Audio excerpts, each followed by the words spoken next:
자, 오늘은 기다림 네 번째 시간입니다. 하늘의 영광, 땅의 평화, 하늘의 영광, 땅의 평화라는 제목으로 하나님 말씀 전하도록 하겠습니다.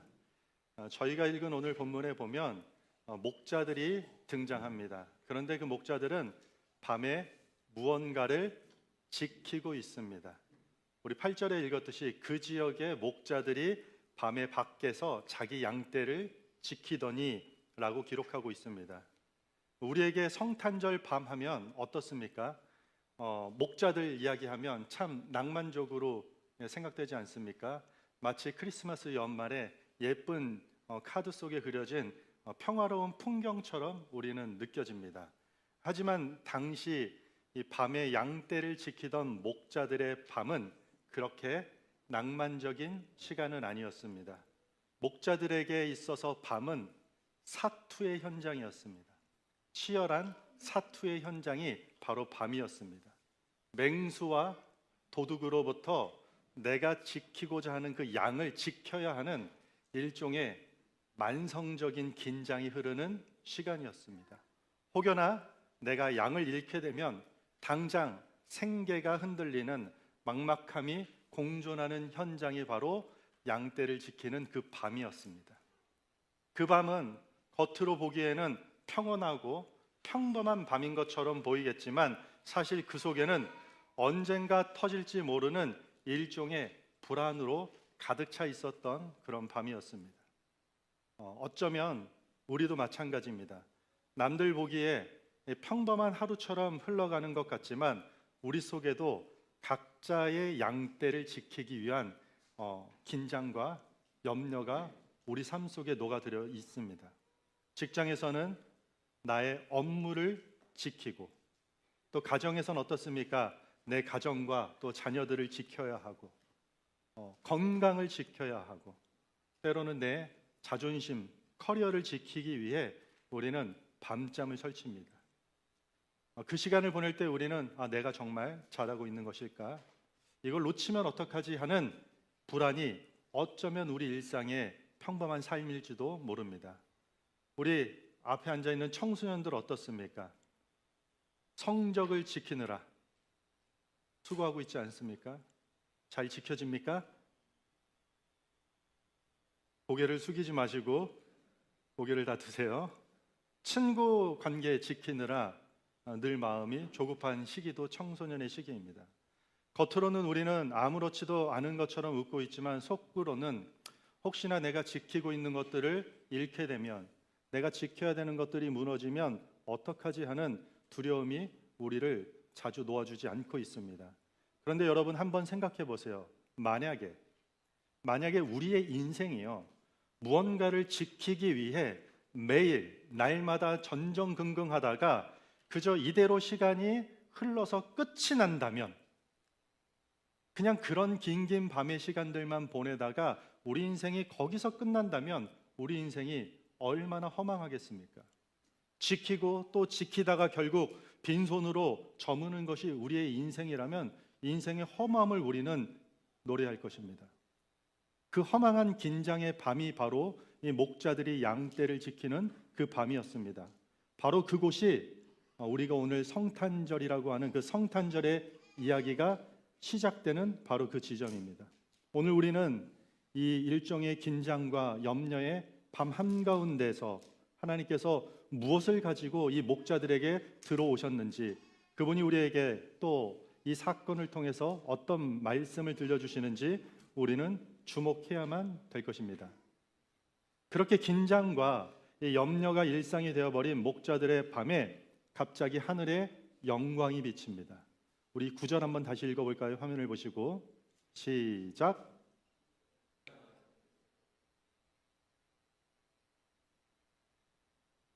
아멘. 목자들은 그 광경을 보고 지금 크게 무서워했다고 이야기합니다. 갑자기 주의 영광이라는 뭔가 설명할 수 없는 초자연적인 광채가 그들을 비추었기 때문입니다. 어둠이 익숙한 인생에게 하나님의 빛은 때론 우리가 감당하기 힘든 두려움으로 다가옵니다. 우리도 그렇습니다. 내 방식대로 살던 삶에 하나님의 거룩함이 들어올 때 우리 역시 본능적으로 기쁨과 환희보다는 두려움과 거부감이 먼저 들게 됩니다. 이때 천사가 목자들에게 건넨 첫 마디가 무엇이었습니까? 두려워하지 말라, 무서워하지 말라. 이 말을 헬라어 원어로요, 여러분들 직역해 보면은요, 단순히 무서워하지 말라라는 정도가 아니라 풀었으면 이런 내용이에요. 지금 계속 두려워하고 있는 그 상태에서 머물러 있지 말라. 지금 그렇게 계속 두려워하고 있는 그 상태에서만 머물러 있지 말라라는 뜻입니다. 그래서 1차적으로는 지금 목자들에게 한밤중에 갑자기 주의 영광의 빛이 나타난 것에 대해 두려워하지 말라라는 뜻이지만, 보다 깊은 의미는요, 목자들의 고단한 삶의 맥락에서 주신 말씀이라고 볼 수 있습니다.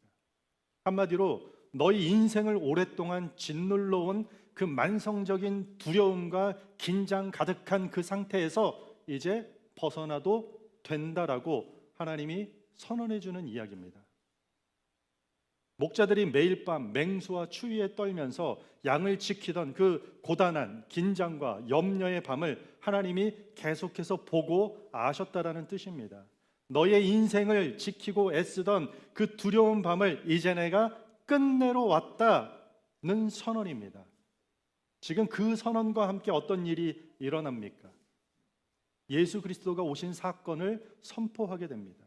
긴장과 염려와 두려움의 밤을 끝내기 위해 어떤 일이 일어났느냐? 그게 10절과 12절입니다. 제가 읽어드리겠습니다. 천사가 이르되 무서워하지 말라. 보라, 내가 온 백성에게 미칠 큰 기쁨의 소식을 너희에게 전하노라.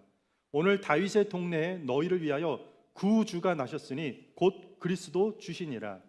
너희가 가서 강보에 쌓여 구유에 뉘어 있는 아기를 보리니 이것이 너희에게 표적이니라 하더라. 아멘.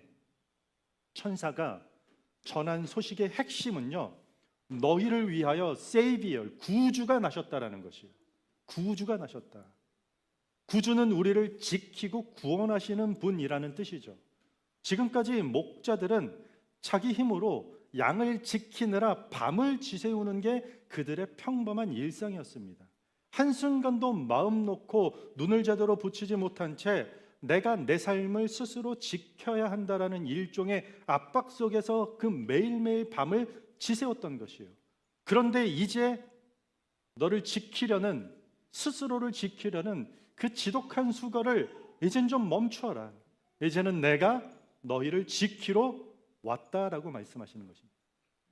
하나님이 우리의 영원한 구주가 되어 주시기 위해 오셨기에 우리는 비로소 이 긴장의 밤을 끝낼 수 있는 소망이 생기게 된 것입니다. 여러분, 오늘이 성탄절을 기념하는 성탄 예배입니다.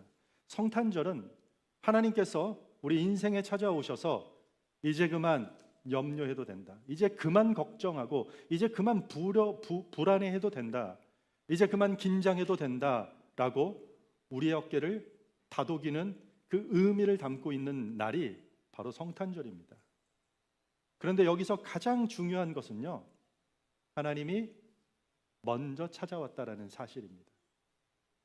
목자들이 하나님을 찾아 나선 것이 아니라 하나님이 그들의 지친 밤에 그들의 자리로 내려오셨습니다. 저희가 지난 3주간 기다림에 대해서 우리가 나누고 있습니다. 우리의 인생은 어쩌면 다양한 기다림의 연속 안에 있다고 이야기했습니다.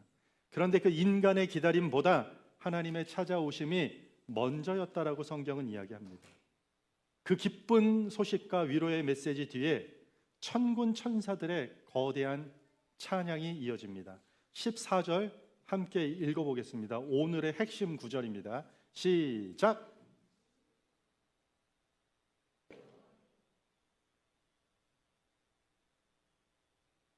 아멘.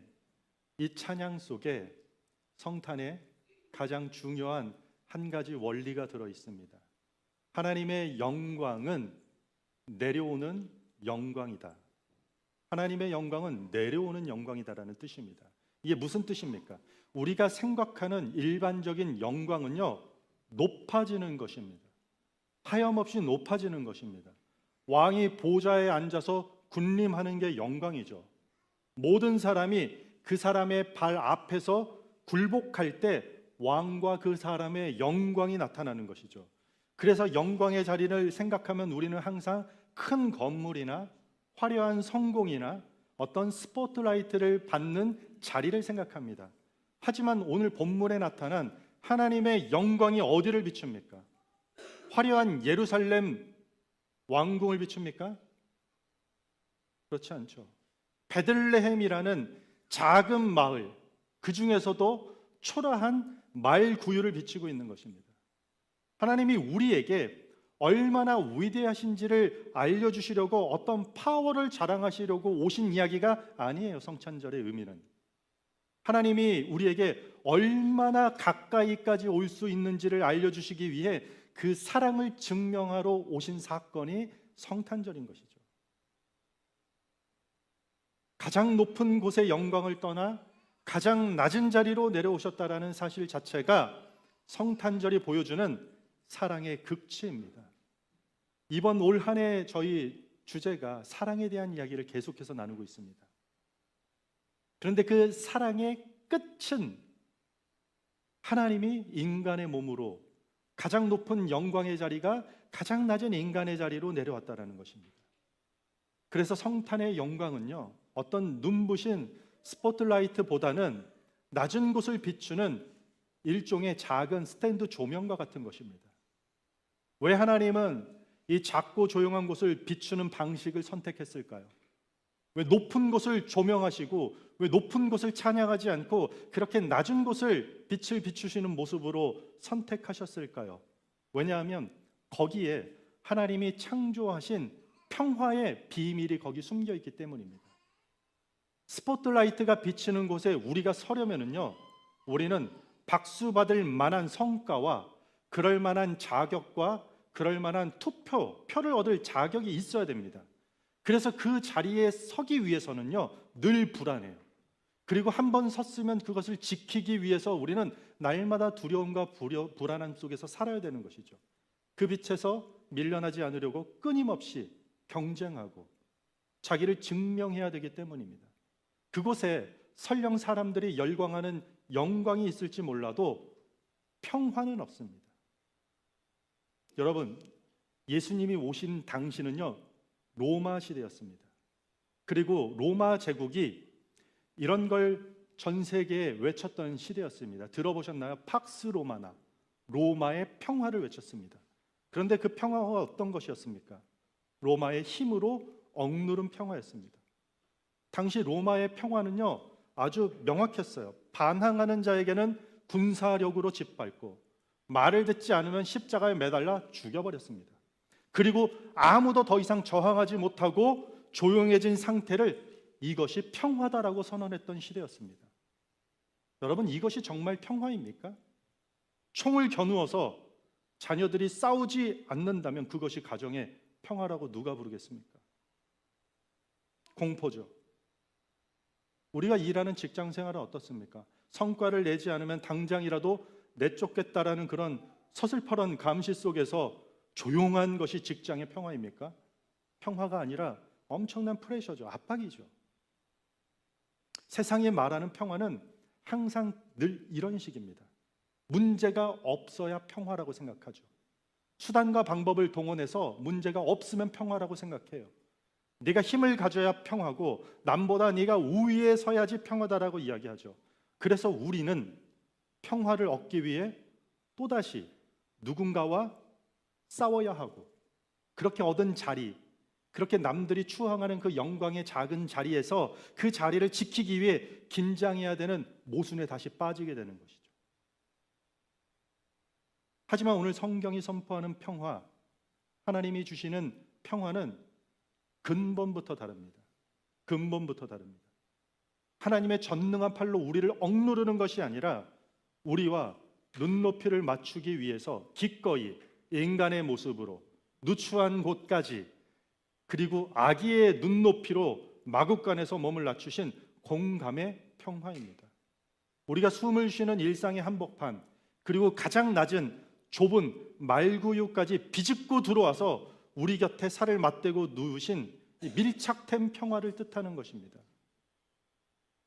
강한 힘으로 항복을 반화되는 것이 아니라 가장 연약한 아기의 모습으로 다가와 우리의 경계심을 허물고 날마다 밤마다 무언가를 지키기 위해 긴장으로 굳어버린 우리의 마음을 무장 해제시키는 사랑의 평화, 부드러운 평화입니다. 우리가 평화라고 말할 수 있어야 되는 것은 그 하늘의 영광이 그 바닥 끝까지 내려왔을 때 그 평화가 비로소 임하게 되는 것입니다. 목자들의 밤이 어땠습니까?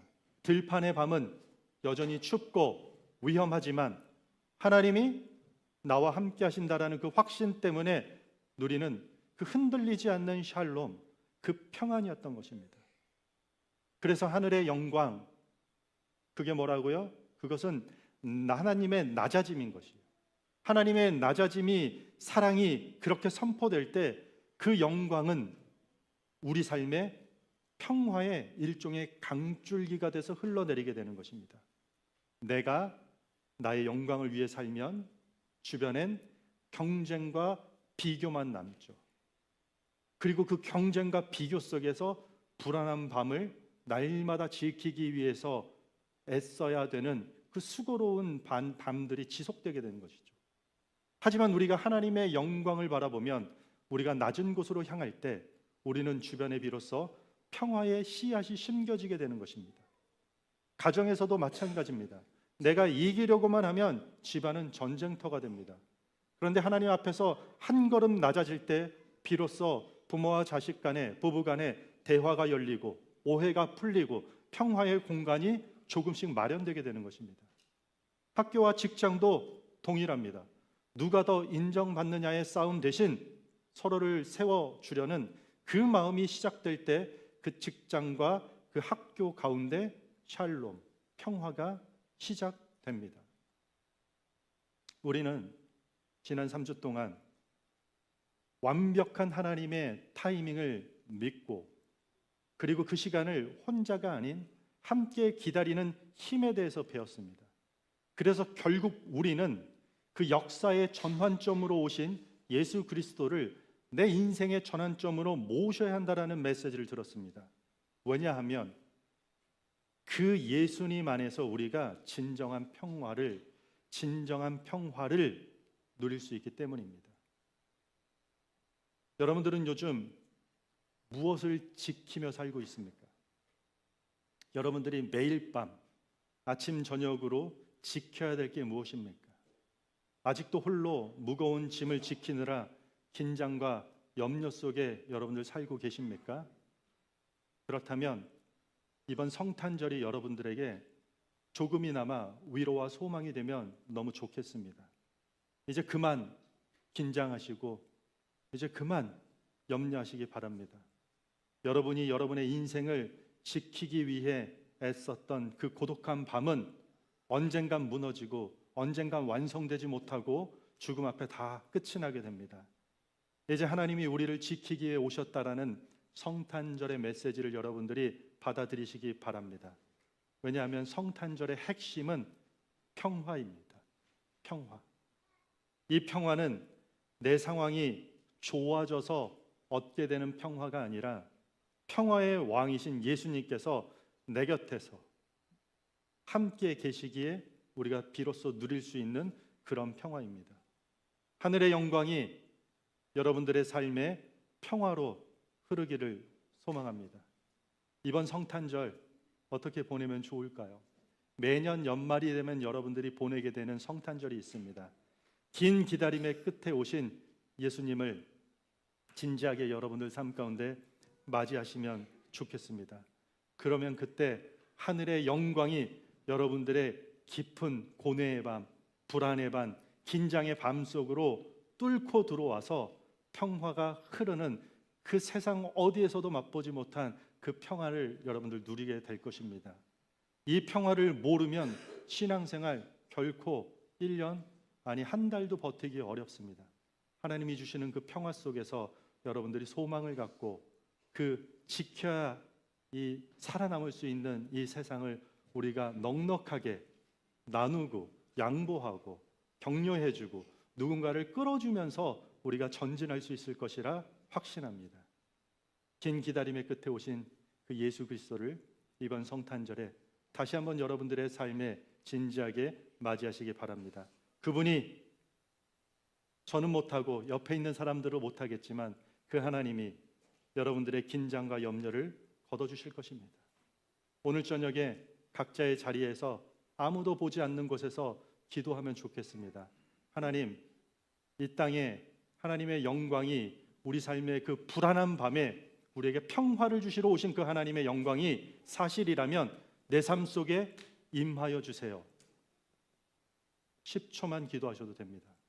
그 고백을 통해서 하나님이 여러분들의 삶 속에 뚫고 들어오셔서 역사하실 것입니다. 그때 우리는 세상이 줄 수 없는 참된 평화를 여러분들의 영혼에 가득 채워지는 것을 경험하게 될 것입니다. 그리고 그 평화를 나 혼자만 간직하는 것으로 끝나지 않고 우리 가정과 여러분들의 학교와 여러분들의 일터, 이웃에게로 흘려보낼 수 있는 평화의 통로가 되기를 소망합니다.